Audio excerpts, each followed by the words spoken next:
നിങ്ങളുടെ ബോസ് ചൈനയിൽ നിന്നും നിങ്ങൾക്കൊരു മെസ്സേജ് അയച്ചു. വാട്സാപ്പിൽ ആ മെസ്സേജ് ഡെലിവറായി, നിങ്ങളത് കണ്ടു. നിങ്ങൾ ആ മെസ്സേജ് നോക്കി.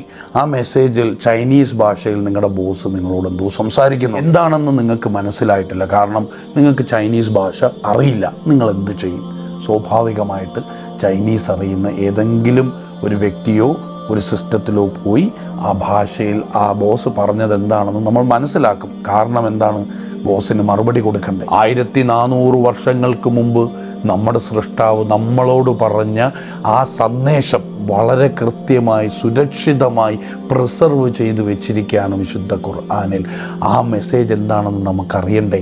ആ മെസ്സേജിന് മറുപടി കൊടുക്കണ്ടേ? ഇപ്പോഴും ചൈനീസ് ഭാഷയിൽ നമ്മുടെ ബോസ് തന്ന മെസ്സേജ് പോലെയാണ് വിശുദ്ധ ഖുർആൻ ആവർത്തിച്ച് നമ്മൾ കേൾക്കാറുണ്ട്, പറയാറുണ്ട്. പക്ഷേ അതിനെക്കുറിച്ച് ചിന്തിക്കാറില്ല. ചിന്തിക്കുന്നവർക്കാണ് ദൃഷ്ടാന്തം.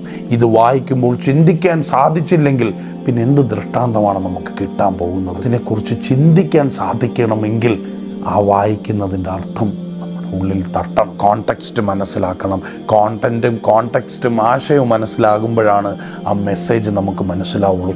ഈ മെസ്സേജ് കിട്ടിയാലല്ലാതെ നമുക്ക് എങ്ങനെ പ്രതികരിക്കാൻ സാധിക്കും? എങ്ങനെ റെസ്പോണ്ട് ചെയ്യാൻ സാധിക്കും? അങ്ങനെ അറിയാനും മറുപടി കൊടുക്കണമെങ്കിൽ ഈ ഗ്രന്ഥവുമായ ഒരു ഇടപാട്, ഒരു ബന്ധം നമ്മൾ ആഴത്തിൽ ഉണ്ടാക്കിയെടുക്കണം.